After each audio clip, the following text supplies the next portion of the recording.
here's something a talk show host doesn't say every day. In fact, here's something a talk show host has never said before.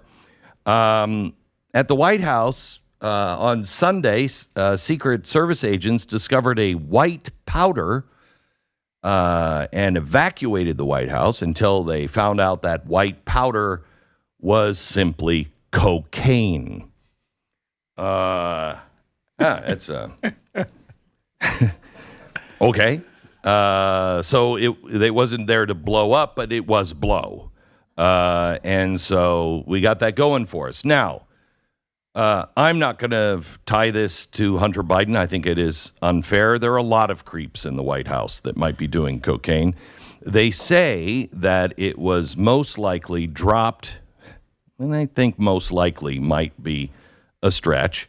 Let's actually look at all of the facts before we decide on who it was. Could have been somebody that was visiting, could have been a family member, could have been a million things.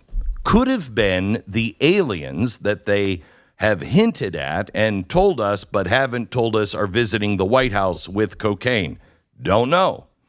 But earlier they said that Hunter Biden was at the White House until Friday. They found it on Sunday, and they say the White House is thoroughly searched every day.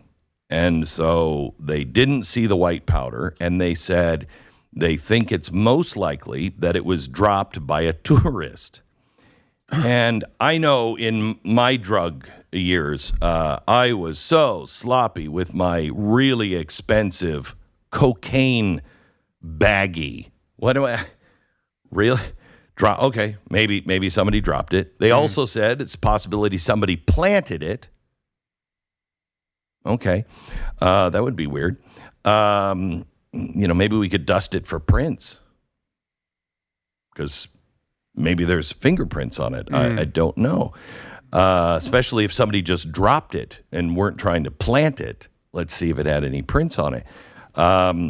But now, 5 minutes ago, I guess, ABC News just said that they cannot confirm it was in a public place at the White House. They said their investigation is going on, and we can't confirm nor deny that it was in the library with a candlestick. Well, if you remember, Glenn, when the kids were touring Willy Wonka's chocolate factory, they did go to see fizzy lifting drinks in an area they were not actually allowed inside of. So I think the most likely outcome here is a tourist was on a tour and just went to another part of the White House they weren't allowed to check out to see if they had fizzy lifting drinks, and this was the fizzy lifting drink they found. And who can't hear Joe Biden right now saying, "And you stole fizzy lifting drinks.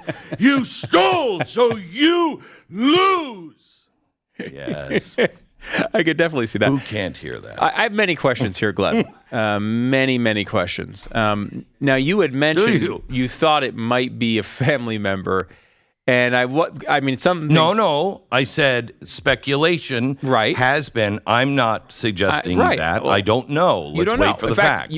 You were very careful there. You were so careful that you eliminated no one, because every person is a family member of some family. So you've eliminated no one there. Did you jump to the Hunter Biden conclusion immediately? Because I sort of did. I've watched this White House closely. Lots of people there are definitely on cocaine. But I did think, just from the sloppiness of the operation, Hunter had to be involved in some way. This would be the perfect statement for him to make after getting a deal for all of his crimes. They are still looking into it, and they won't divulge all of the details because of their investigation, which will take probably 12 years. But I wouldn't be surprised if we found out 12 years from now that they knew the cocaine came from somebody because the cocaine was found on the belly of a hooker in one of the, in the library or the kitchen or They're not going to tell us. Public place. Let's be honest about it. No. They're going to come up with an excuse immediately. These people lie all the time. If Hunter was doing it, off of the counter. They caught him and they kicked him out because they couldn't believe what he was doing. They would come up with this exact excuse. There's no reason to believe anything this White House says about this topic at all. It very well could have been hunters. They very well already might know it. But also, Glenn, isn't the White House like the most secure environment in America? Yes. We all, there has to be a camera pointed at the place where this cocaine was found. Rewind the footage and look at who put it there. No. In public places in the White House, you think they put cameras? Come on, Stu. They're not invading people's privacy by putting a camera in the places of the White House where the tours go through all the time. Why would you have a camera there? Now, could there be an open laptop of Hunter's and he happened to be recording at the time? Sure, maybe. But a camera put in by our government to watch places where Americans tour? No way. Especially after you've made the last 3 years about the ongoing insurrection against our public buildings in Washington, D.C. We saw how many cameras they had inside the Capitol building. Pretty much every single inch of that place has cameras. You're telling me the White House doesn't have similar surveillance? Of course they do, especially in the public places. They may not have it in the upstairs, in the White House. But I bet you they have it in the stairwells.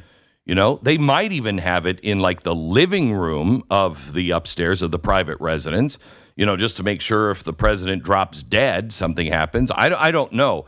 But in the lower level of the White House, absolutely cameras everywhere.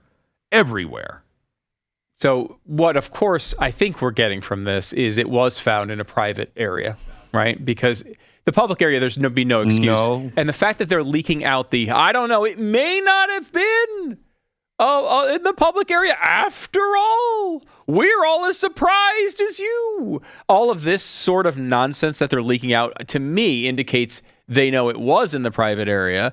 And they know it was something bigger than some tourist dropping it there. They know it was somebody, we've seen problems with the Secret Service recently. Who knows? God only knows what this could have been. It could have been theirs. Could have been theirs. It could have been Joe himself. Could have been the head of the Secret Service. Maybe this is why Joe occasionally seems focused. I don't know. Maybe occasionally when Joe does one out of every 15 speeches, he actually has energy. Maybe he is the one doing the cocaine in the White House. That might be the answer here. No, I don't think it is. But, I'm not saying it isn't. You're not willing to rule it out. What I mean? Come on. You can't possibly rule it out. Have you seen how this guy is governed? Have you seen how, most of the time he's completely asleep, and then every once in a while, like on a debate or something, he has energy for 20 minutes. Especially at night when he's 9 o'clock Eastern giving the State of the Union address. Come on. Everybody knows he's asleep by 3:30 in the afternoon. He's having dinner at noon. He's having breakfast at 11:30 when he rolls out of bed, dinner at noon, and he's in bed by 1. So I think what we're saying here is we can confirm now that Joe Biden is the one who did it. So there you go. Analysis here from the Glenn Beck program. That's the name of the show, the Glenn Beck program. No, and the views of Stu Bregeer, which may end up in a court of law and him in prison, are not necessarily, and in this case, absolutely not the views of this host. It's not a joke. It's not a joke. As no Joe joke. Biden would say. No joke. Just think of this is really the difference. And I'm not talking about all conservatives. I'm talking about people who revere our country. And there's a lot of conservatives in Washington who are they're all talk and all show. And they don't feel necessarily any different than any progressive feels. But I know a ton of people that are regular citizens that would find that so abhorrent that, you go to the White House and it's It's the room, it's the building where all of the presidents, except I think since Thomas Jefferson, right? All of them. No. Who was the first one? It wasn't Washington, but it's been from the beginning. And it is some place that is just revered and special and sacred. And there's so many people now that are just, I remember that was my biggest problem with Bill Clinton and his shenanigans that were going on. It's like, dude, really? I mean, find a Motel 16. It doesn't have to be a Motel 8 or a Motel 6. You can upgrade. Go to a Motel 16 and do that. Not in the White House. It's just shameful. Just shameful. We're getting to the point, though, in our country where I would say the Motel 6 is definitely of higher quality than our White House. We're there. I hope people recognize that. Yeah, we are there.